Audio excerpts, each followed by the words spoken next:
Endgames are very important part of the game, and frequently when we play endgames, when we get to the end game, the game is practically decided. Well, sometimes you have easily won end game, sometimes you have totally drawn or lost end, but some positions are, a big majority of the end games are very playable, and a lot of things you have to know about these end games. Well, besides basics of end games, ones that I explained on my instructional endgame videos and DVDs. So there are some endgames that require, there is a lot of combinations and tactics in them. And a lot of people fail to recognize it because it's an endgame, it's an easy part of the game, not too many pieces, not too many combinations can be there, but it's wrong. Here in the endgames are some types, some themes of combinations which you cannot find in middle games, such as creating mating net with like only a couple of pieces, or with your pawns, or creating some still mating positions. We're going to see it later on this DVD what I mean, but you have to be aware that endgame does not necessarily mean you entering quiet phase of the game. Well, here is one endgame. It's a rook ending. Seems like very quiet position, and in this position it's black's move. Well, obviously move like e5 will not do anything, only improves white's king position, and black played king h7. It's a very strong move, very powerful move, and white did not recognize what is the threat.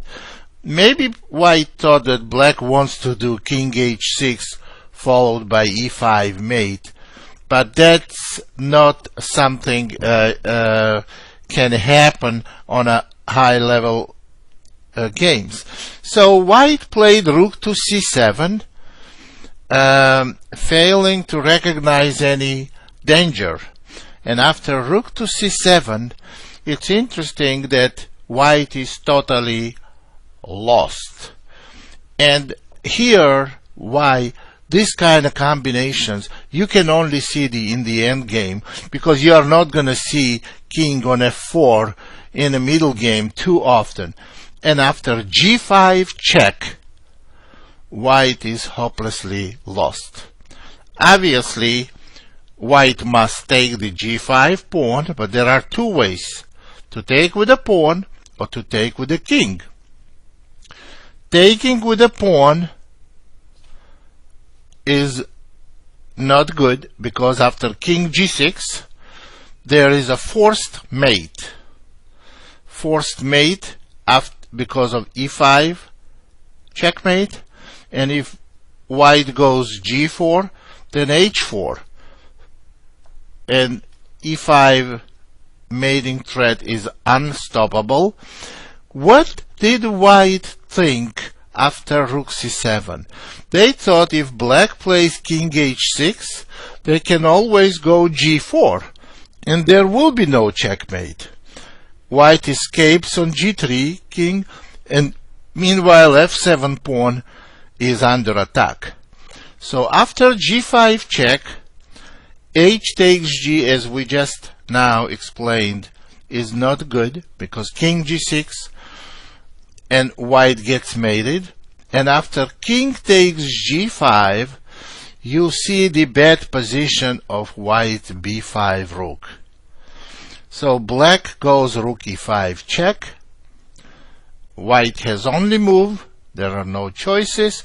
Rook f5 check, another only move, and now black gives check and wins white's b5 rook. And with an extra rook, it's an easy win for black. Black wins easily. It's interesting how quickly from very quiet positions,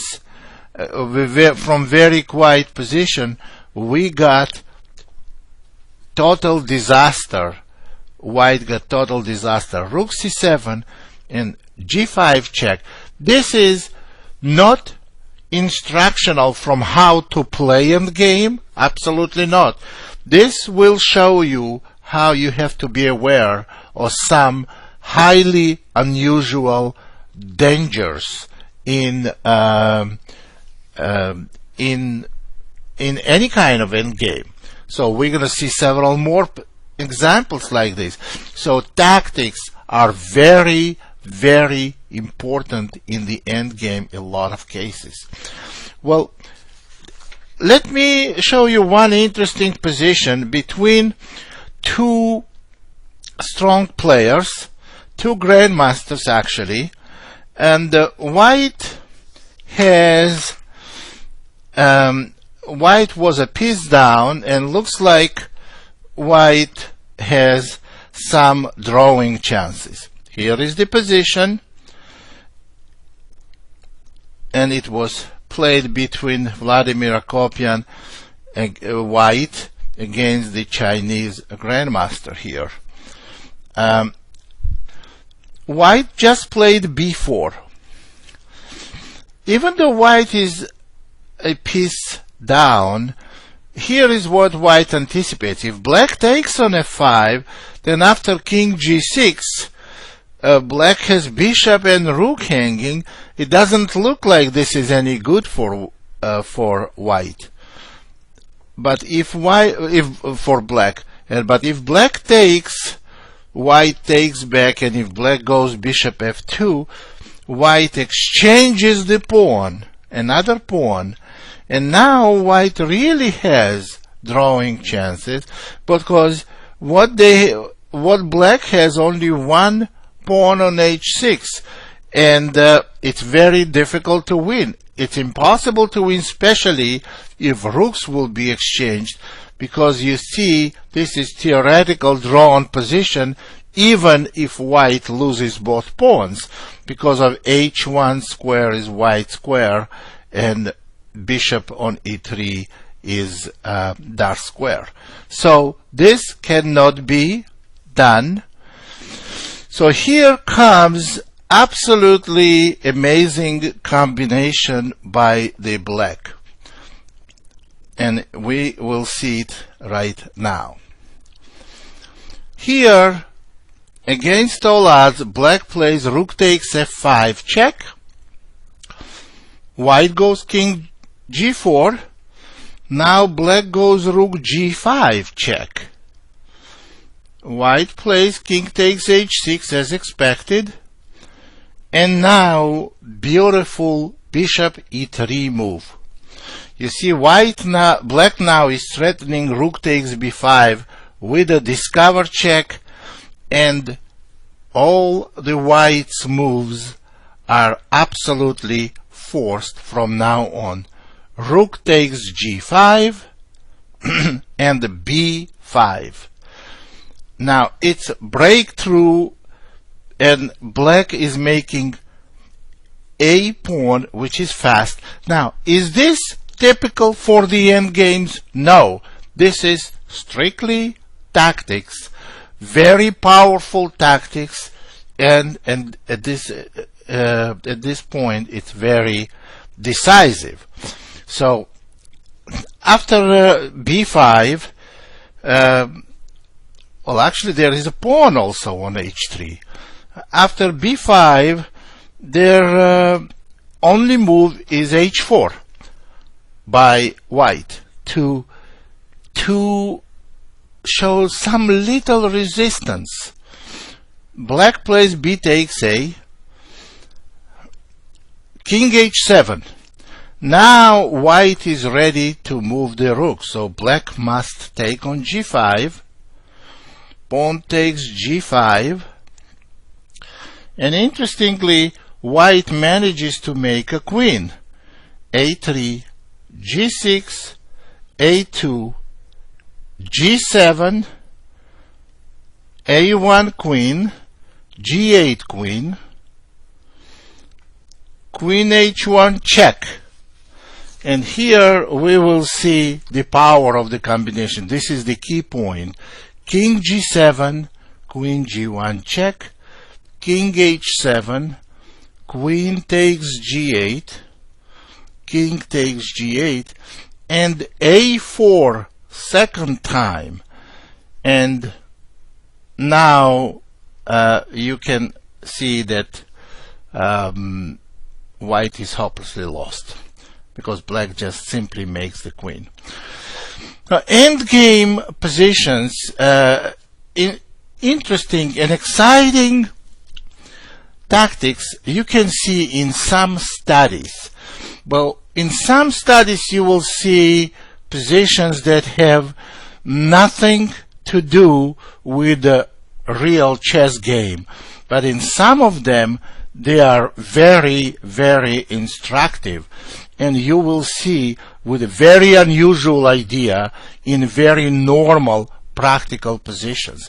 Here is one practical position, very practical position, but it's an endgame. White has an exchange, and but normally it's not enough to win, because white has no pawns, absolutely no pawns. But rook a2 is the move. This makes highly unusual ending. Bishop g1, because bishop is hanging and protecting with knight f1 is not going to work, because after king e1 black loses another piece. Bishop g1, rook g2, and king f3.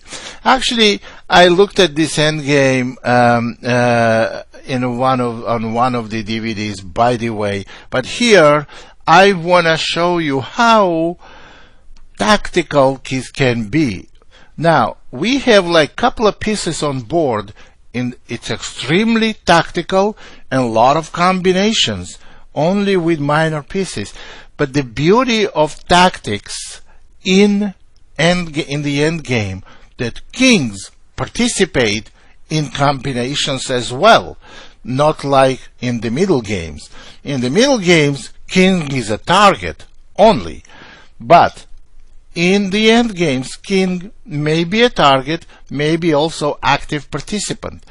Rook takes g1, and now white has perfectly sufficient material advantage, but after king f2, rook e1, and e4, white has very badly placed rook that has no move. Actually, black is threatening to go e3, followed by e2 check and knight e4, winning white's rook. What can black do? Obviously, king d2 is not good because of e3 check, and if rook takes c3, knight f1 check. So what can white do after e4? Knight e6, e3, and here black is ready to execute their threat, which is e2 check. And here, normally you may start thinking, how should I stop black's pawn? By playing knight d4 or by playing knight f4? And that the reason why we call this a lot of tactics, because we're going to get now position that is one of the most unusual positions maybe in chess you can ever see. Knight d4 as well as knight f4 lead to a draw, because after e2 check, you see if white goes king d2 and knight e4 check, white loses the rook, and if knight takes on e2, then we're gonna get absolutely incredible position where black wants to go knight e3 check, knight c4 check, and give perpetual check, and white has no defense since king cannot leave white rook. So in this position, after e2 check, this is already a draw. Knight takes e2, knight f1. So how can white win in this position? Here comes not knight d4 and not knight f4, but incredible knight c5 move. Now this is the kind of tactic that you may never see in your practical tournament game, but it may happen. It may happen. Now when black goes e2 check, white goes king d2, and black cannot do knight e4 check because white knight is gonna take it. So black has to go knight f1 check. Looks like they accomplished, they win white's rook. But then white goes king to c1, and you see that the rook is untouchable because of knight d3 checkmate. That gives us amazing position where black has to search for alternate decision, and black goes knight h2, but then white goes knight d3, and after king d2, after knight h2, knight d3 check, king e3, king c2, and knight f3, and white is put in the last test. Normally you have to move rook somewhere and that's it, but somewhere is not good enough. You have to go rook to b1. That's the only move that will allow you to win.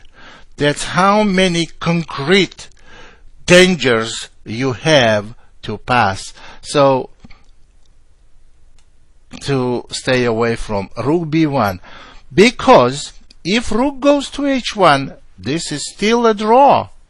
Knight d4 check, and knight is in danger. King c3, knight b5 check, king c4, knight d6 check, and on king c3, knight b5 check. You see, white cannot abandon this knight, because if king goes to b4, after king takes d3, king takes b5, and king d2, it's an easy draw. So in this position, white cannot win anymore. So that's why we don't go to rook h1, we go rook to b1, and after knight d4 check, when white plays king c3, there is no knight b5 check, and white puts the knight on e1 and slowly wins the pawn on e2 and wins the game. So this is very, very interesting. So let me show you how can some mistakes be made in very, very simple position. Here is the position. White is a pawn down and is trying to make a draw. White goes king d6, and this position is lost for white because black should have played e3, and if white takes, black takes, and eventually after king e5, king c3, king f4, king d2, king f3, f4, white loses e2 pawn and loses the game. This is straightforward and very clear and very clean. Well, but what happened after king d6? Black said, oh, let me go king c3 first, And next move I go e3. And it seems like it's perfectly logical. Well, but it's not. In this position after king d6, e3 is the only way for black to win, because the way they played king c3, it's a draw. Because now white goes king e5 and game ends in a draw, because king d2 is not good because of king takes f4, and you see that all pawns will be exterminated, so it's going to be a draw. And if black tries to go e3 now, that's not the same. If white takes on e3, white loses, because that's going to be the same position. But white makes a draw here, extremely unusual and incredible tactics, again, which you can never ever see in the middle game. King takes f4. It's a draw because pawn takes f2, and now king to e3, and you see the unusual still-mating pattern which you can never see in the middle game. Well, maybe if black tries to make a knight, then after king f4 is a draw, and the same thing happens if black makes a bishop, then king f4, and after bishop h3, e4, exchanging the last pawn and getting to a totally drawn position. So here is the conclusion. Very quiet positions. Once you go king d6, you see e3 move, it's winning, and you see king c3, seemingly the same thing, but does not win. Very interesting point here. Now let me show you one of my favorite endgame positions that I think is very, very instructive. So, but before I show you, I have to tell you, everybody knows, I'm sure you guys know here, that if white's move, white easily wins with a breakthrough that you all people probably learned, in very early stage of the game. White goes g6, and if h takes g, then f6, making breakthrough and making queen.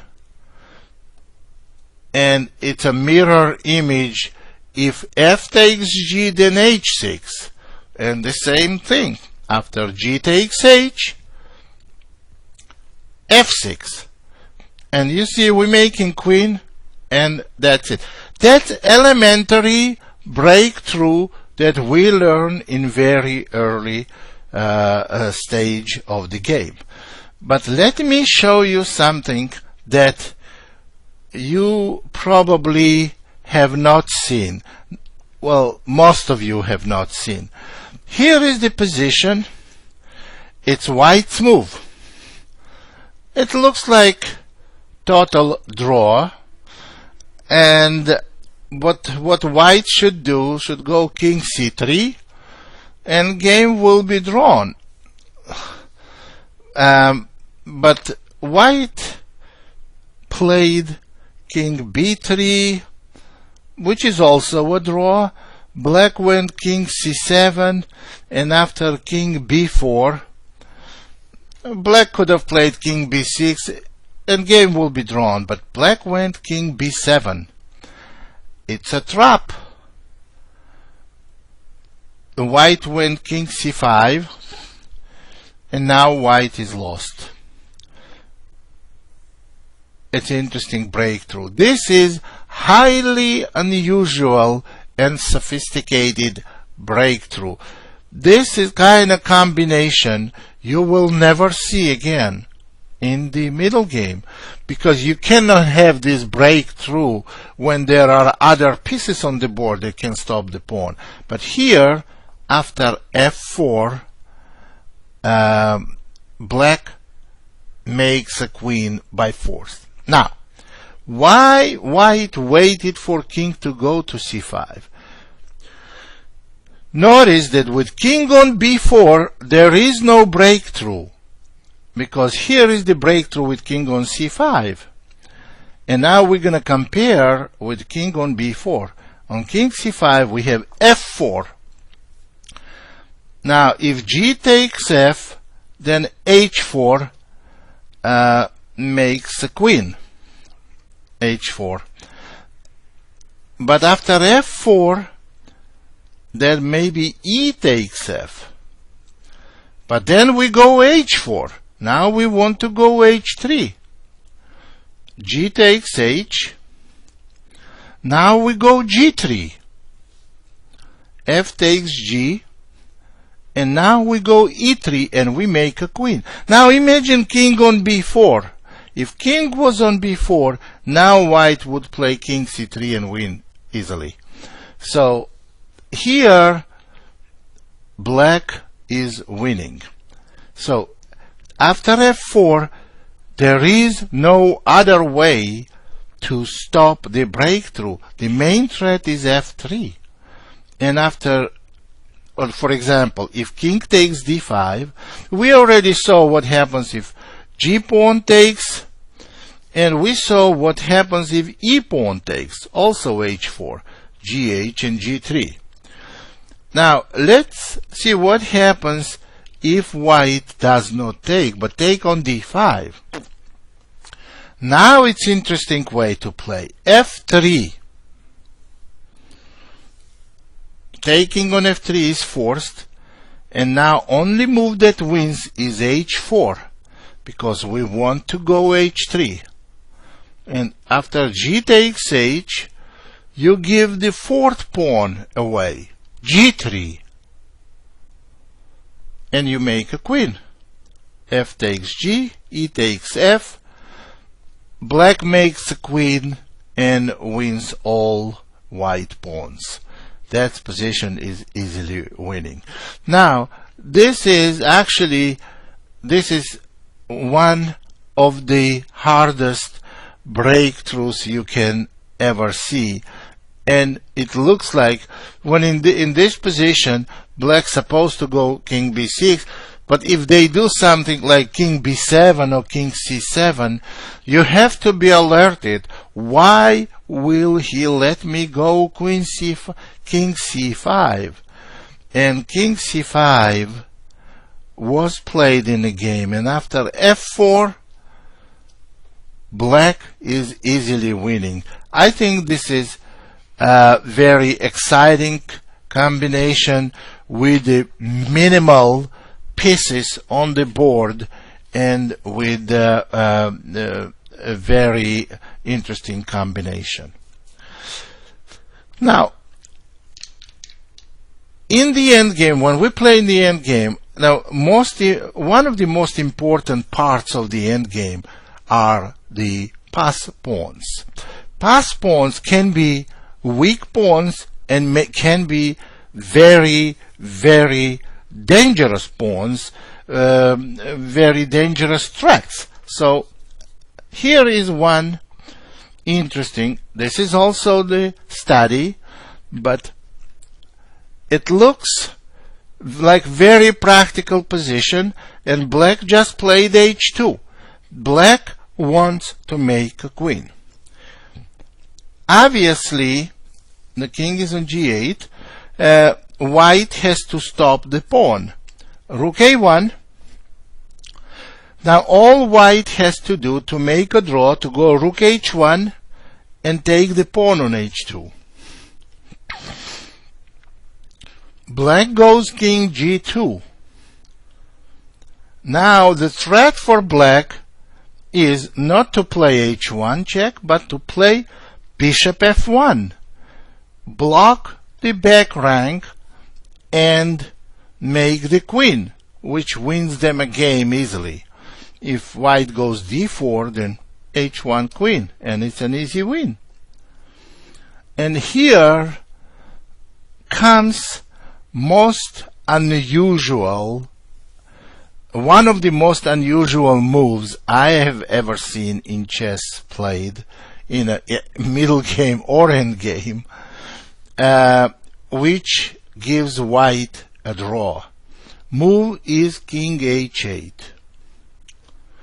Now this is odd looking move because looks like it doesn't help white at all. Plus black eventually, when they queen with the check. So black goes bishop f1 to execute their threat, to promote the h pawn. But white has highly unusual defense, rook a7. And now you see why king has to be on h8. If black queens, then white goes rook h7, winning black's queen. Because on queen g1, rook g7, check, and there is no other way to stop rook h7, because white wants to play rook h7 and take the h2 pawn. If black plays bishop d3, that simply repeats the position.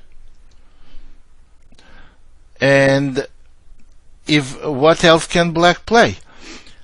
Another try for black may be to go king g3. Now rook h7 loses because of bishop h3,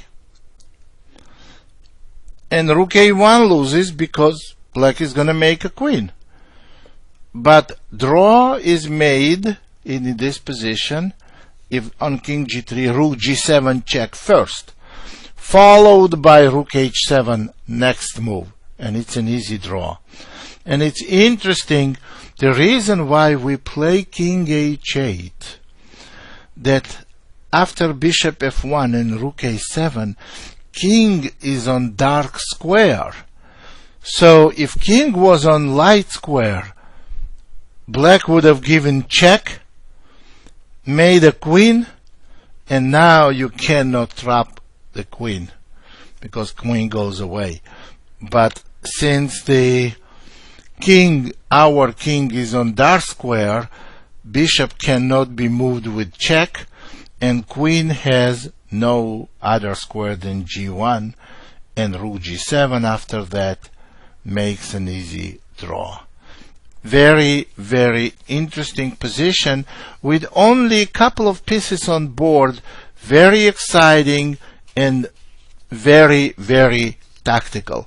So people, a lot of times, they don't look for tactics. Even best tacticians, they don't look for tactics in the end game. They don't look for tactics in the end game because they said, well, this is the kind of game, kind of stage where is everything based on technique, and there is no really exciting combinations. That cannot be farther from the truth.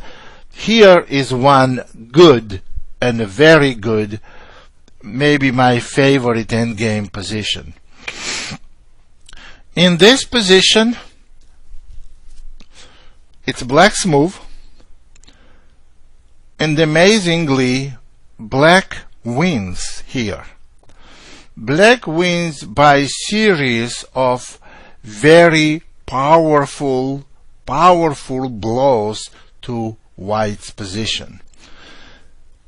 This is the combination that you cannot find too often. This strength of the combination you cannot find too often in any middle game ever. So here black plays rook takes b2.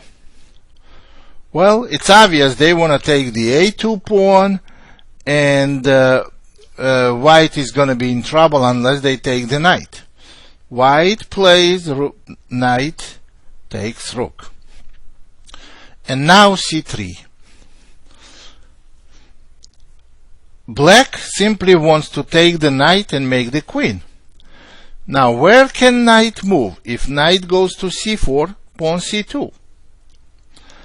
If knight goes to d3, then pawn c4 with a check.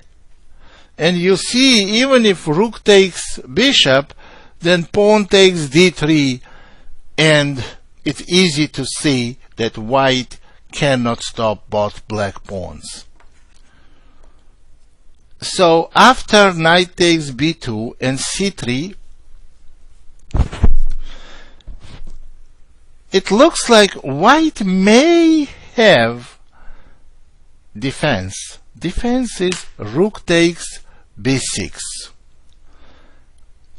And here is the idea of rook takes b2. If pawn takes knight d3, followed by knight c1, white is safe, and therefore they win. But black does not want to take rook. They have to make a queen. They must queen the pawn. They cannot go c2 because of knight d3, and they cannot take either. So the move is c4, very powerful move.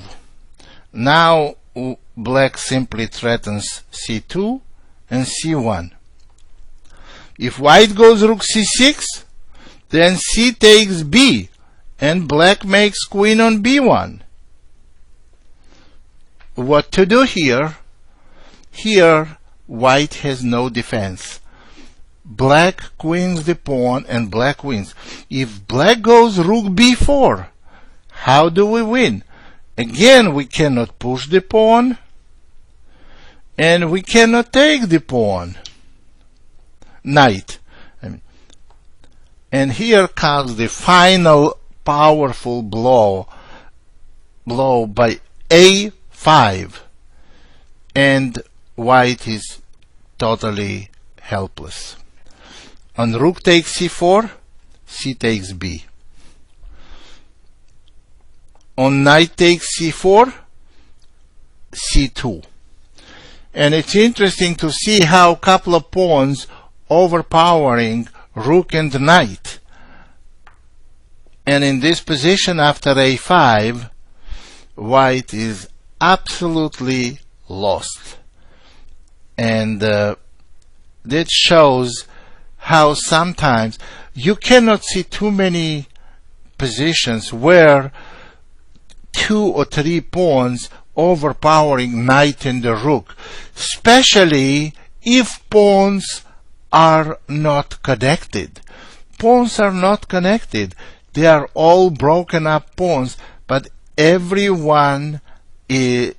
pawn has its own function, and black is finally ending up queening its c3 pawn. So this is very powerful example of the combination in the middle game, which we should never forget in future. Well, let me, as far as the unusual, unorthodox approach to endgame positions, we already had DVDs on typical positions, basic strategies of endgame, and how we should play them.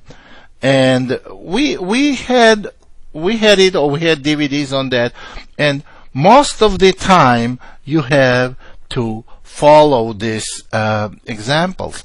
You have to follow that strategy. But here is the position.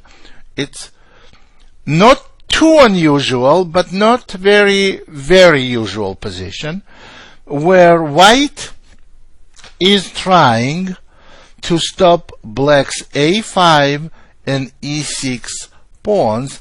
They are both queening, and white's king is not placed too well on c8. What should white do here? Now, if white tries to stop the e pawn, then black goes with a pawn, and believe me, white is lost here, because on knight c4, black simply goes b5, and on knight a3, king b6, followed by pushing the e-pawn. So, after examining what are the ways of white to stop black's pawns, we come to conclusion that there is no way of stopping black's pawns. And here comes exactly opposite strategy against the pass pawns. Normally, pass pawns you try to stop and to block. Here, you encourage the pass pawns from moving forward. e5. But what is important in this? We go knight d7 back, e4. To notice black's king's position. Now we go knight f6.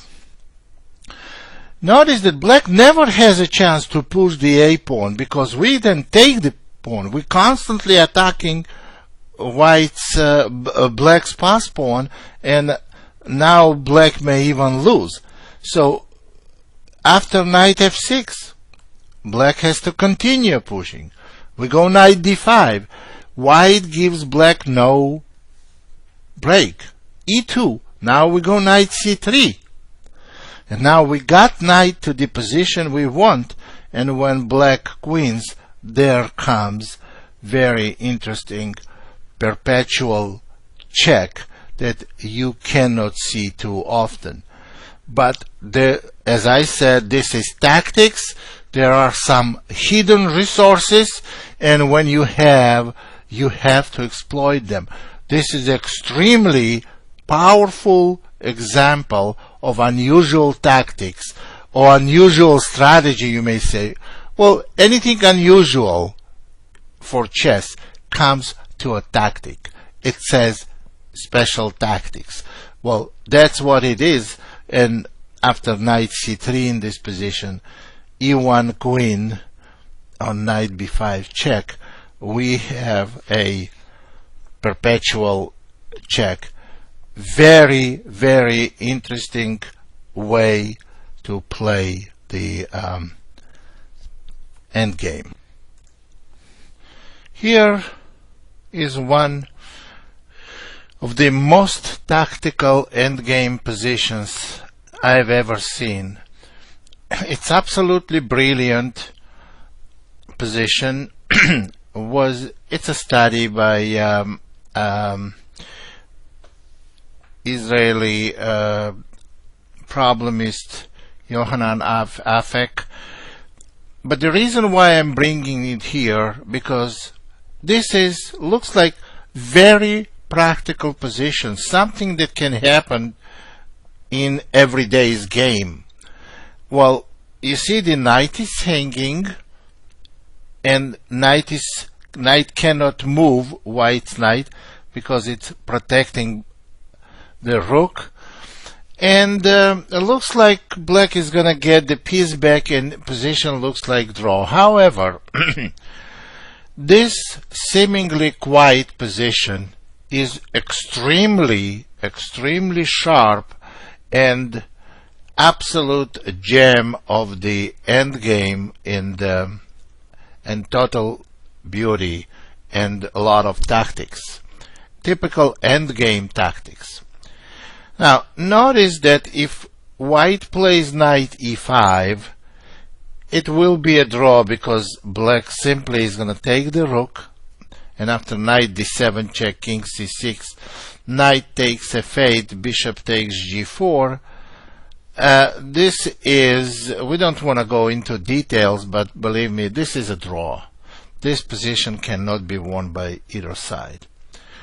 And here is how white wins this position. It's highly tactical. Rook takes b5.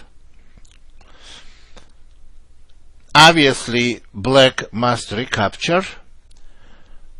And now knight e5 check. Okay, black is in check and only move they have is king to a4.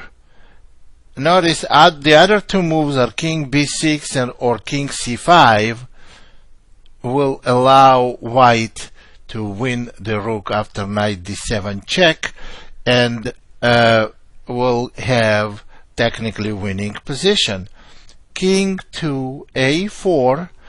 Now white is an exchange down, but after knight d7 they are threatening two different checkmates and also attacking black's rook.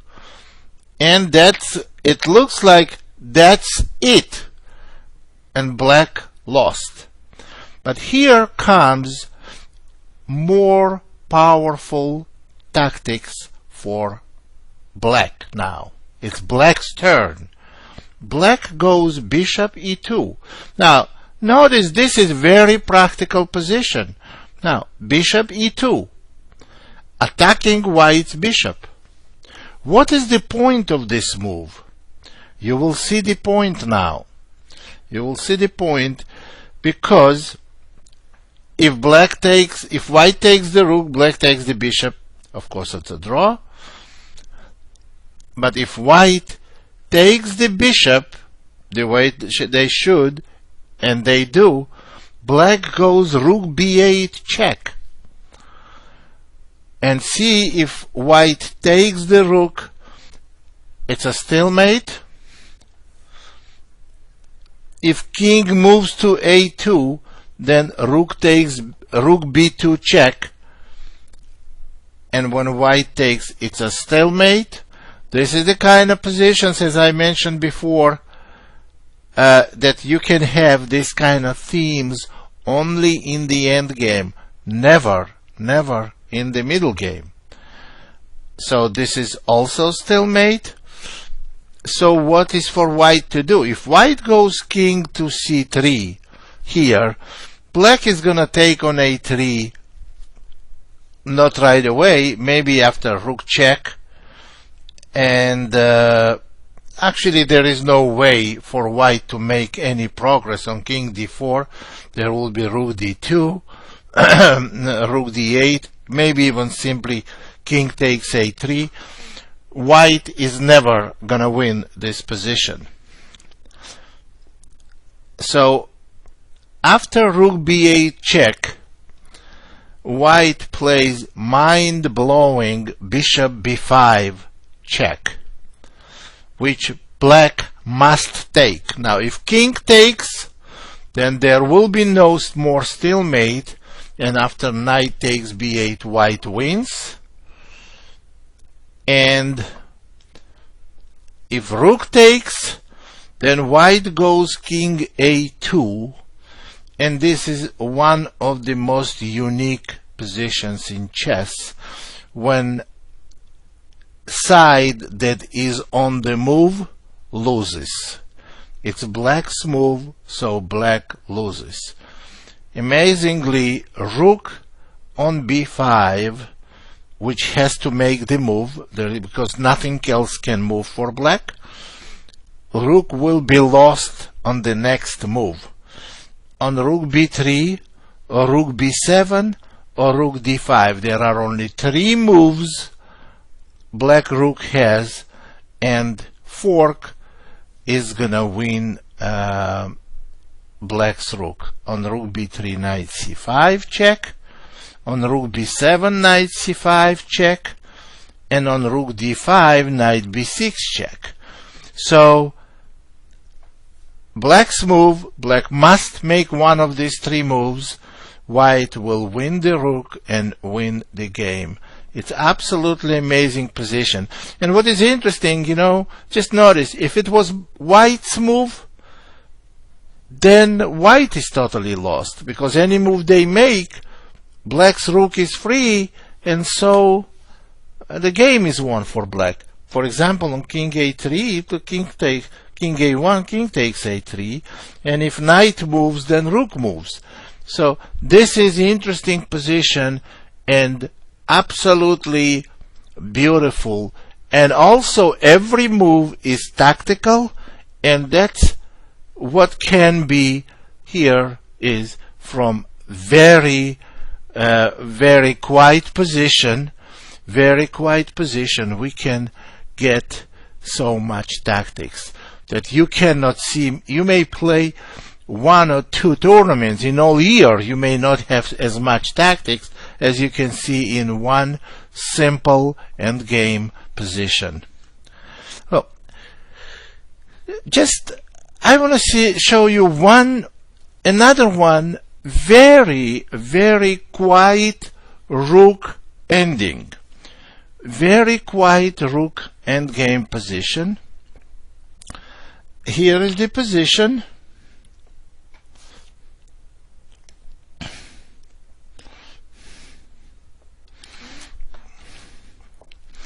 White has an extra pawn and looks like white should win.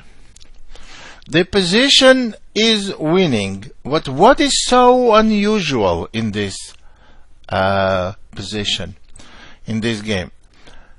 It's highly unusual. One little thing. You know that the way to win, you have to bring your king on queen side and eventually promote the a pawn. Well, suppose it's white's or black's move. It does not really matter much. Rook check, king e3, rook check, and here is the red flag.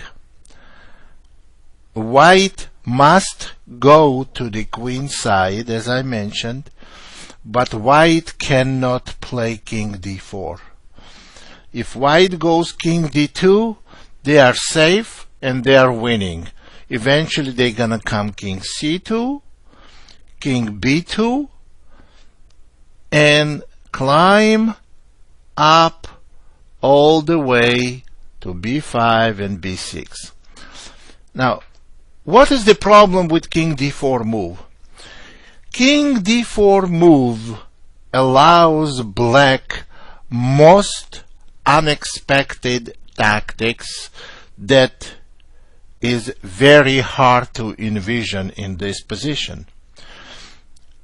After king d4 it's a draw because black goes g4. And you see now white has to do something with h pawn. White cannot allow black to take on h3. Now, if white pushes h4 is one thing, and white takes on g4 is the other thing. Now, if white takes on g4, it's a very simple draw because black takes, king takes g4, attacking g3 pawn, and if rook check, then king f5, attacking rook, which has to move, king goes to g4, and it's perpetual attack on the pawn or the rook. So taking is not good, and if white goes h4, that allows black totally unexpected rook takes a6, and you see if rook takes on a6, it's a stalemate. That's why king on d4 is very badly placed. White has many ways to win this position. When checked, they can go to e2, d3, and then check again to c4. Just stay away from the d4 square. Only square where white king cannot step is d4. So there are many ways through. You can go through d2, c3, b4, b5, or d2, c2, b2, and eventually b3, b4, and climb up. But stay away from d4 square. You see how many hidden tactics in most simple end games. Well, it seems like There is nothing can happen here. Well, let me show you one more position. This is not so much combination, not as much of a combination as it's just the pattern to use. It's a tactical pattern, but it's not much of a combination itself. Here,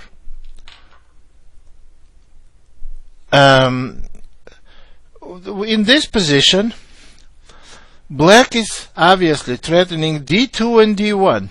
How to stop the pawn? If we go rook a1, that's not going to help, because going to go d2, rook d1, rook c1. White is lost. What can white do here? Now, this is an interesting pattern, and this is absolutely drawn position. Very nice rook g6 to d6 move. And after d2, rook a6 to c6. Now, this is a simple draw. Why is this a draw?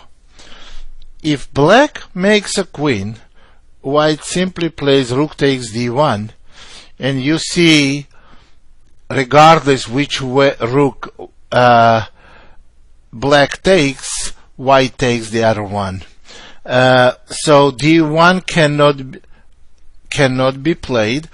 On rook a8, rook a6, and the same thing, rook b8, rook b6, and the same thing.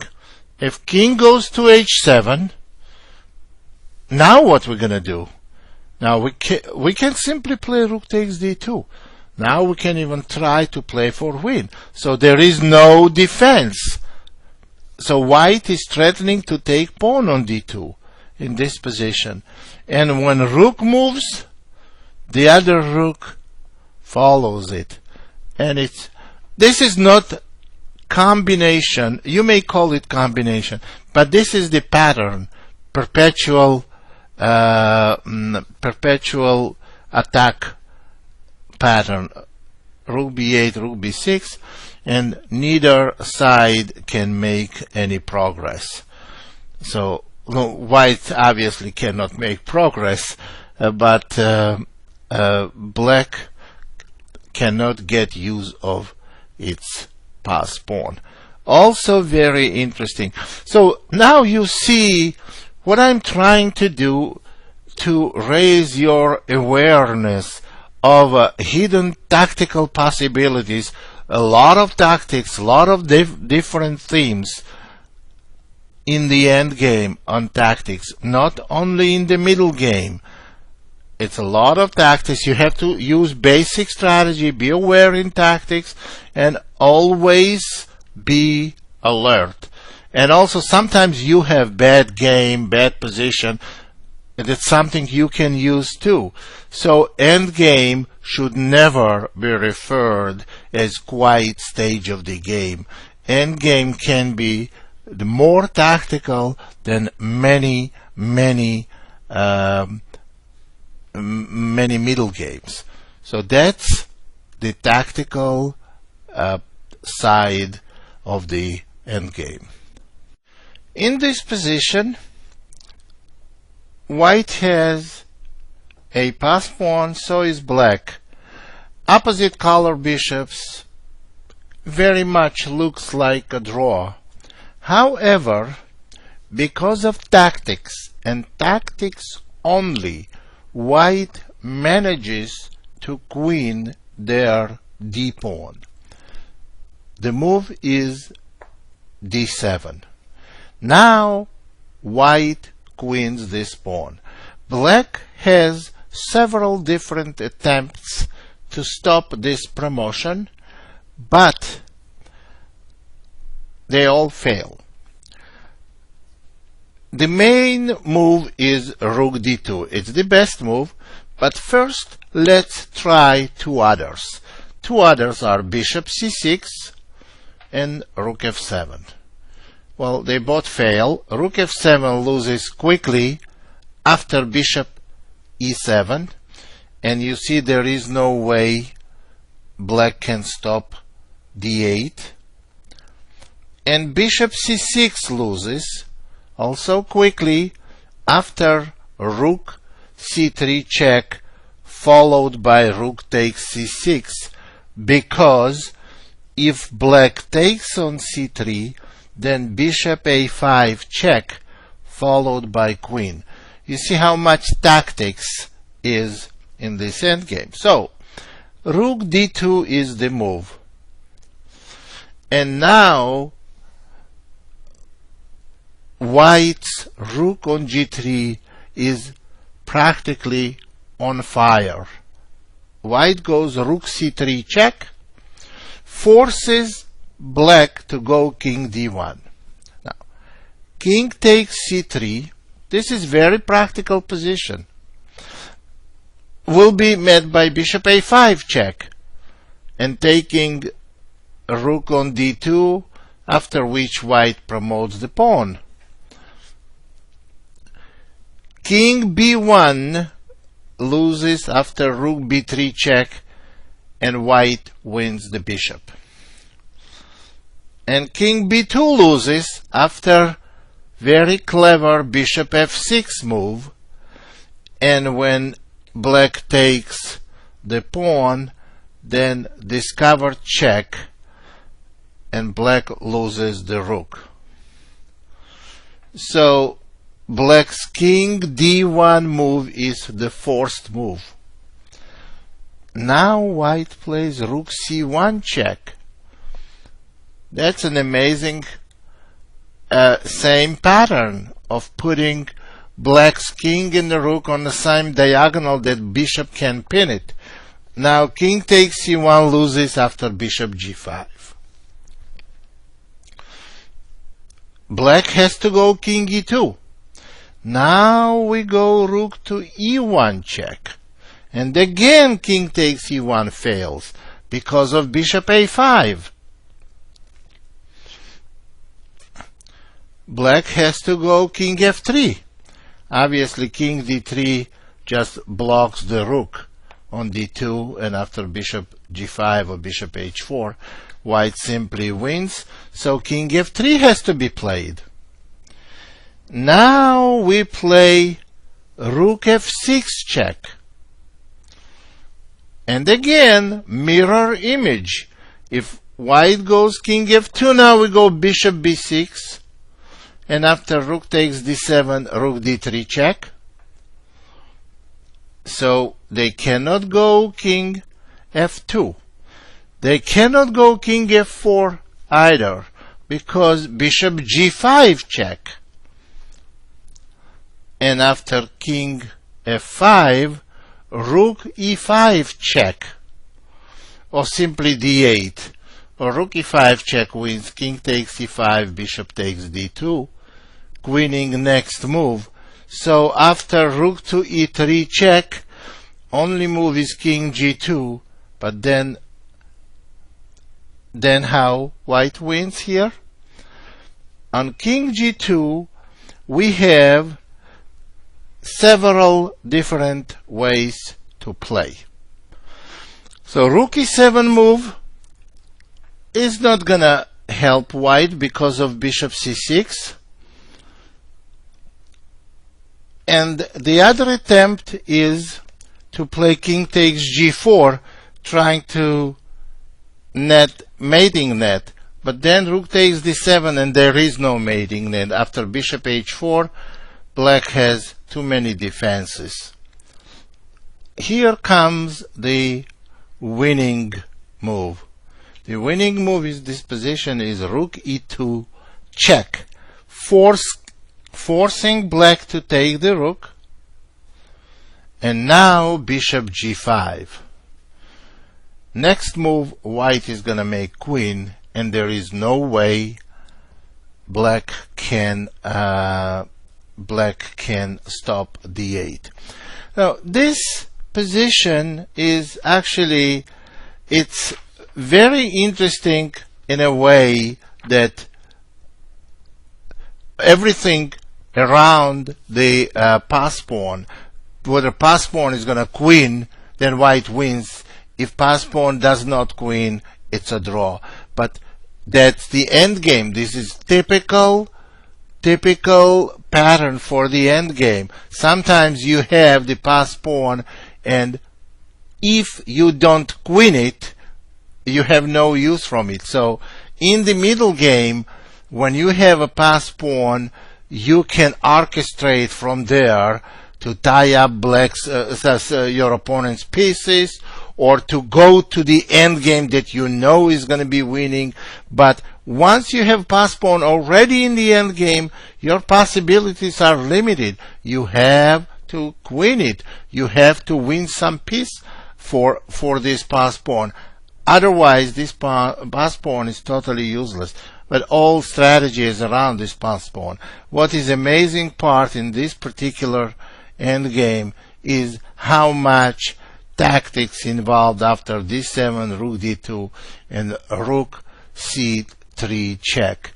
It's absolutely beautiful. Another example of a practical endgame.